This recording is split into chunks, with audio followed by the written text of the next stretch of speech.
ఆ ఇంటి పక్కకు శవులపల్లికి ఇస్తే అంట అని ఉంటాడు. ఆయన మీసాలు అయితే గింతితో పెద్దగా ఉంటుంది. దినం పొద్దుగాల లేచి మళ్ళీ మంచిగా అద్దం కాడ చూసుకుంటా ఇట్లా నేరింపుతుంటాడు, నూనె పెట్టి మస్తు మురుస్తాడు మీసాలను చూసి. ఒక నాడైతే మీసాల మీద నిమ్మకాయలు ఇలా పెట్టిండు.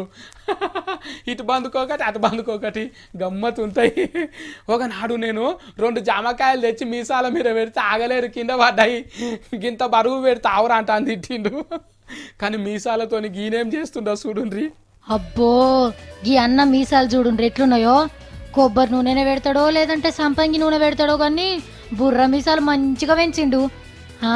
మీసాలు ఒడిదిప్పి షీకులు తగిలిచ్చిండు. వెనకాల బస్సు ఉన్నది, ఏం చేస్తాడో గుంజుతాడా ఏంది? అర్రే 2 దిక్కుల తాళ్ళు తగిలిచ్చిర్రు. అజెండా ఊపుసారు, గుంజు అట్లనే. అబ్బా దెబ్బ పోతున్నాడు. ఎలుక పిల్లని గుంచినంత ఈజీగా గుంజుతున్నాడు కదా. 5-6 గుంజుతనే కదలేని బస్సు అన్నొక్కడే మీసాలతో గుంజుతున్నాడు. మహబూబాబాద్ జిల్లాల తొర్రూరులో జరిగింది ఇది. అన్న పేరు కొమరెల్లి యాదవట. లారీ మెకానిక్ పని చేస్తాడట. ఇట్లా మీసాలతోని బండ్లను లాగి గిన్ని సోయిల పేరెక్కించుకోవాలని అన్న కోరికనట. ఇప్పుడు బుడ్డ బస్సును గుంజినావు కదన్నా, రేపు పెద్ద బస్సును ఎల్లుండి లారీని లాగుడు కూడా ప్రాక్టీస్ చెయ్యి. తెలంగాణ తరపున గిన్నిస్ బుక్ లో నీ పేరెక్కుడు ఖాయం. ఆల్ ది బెస్ట్ అన్నా.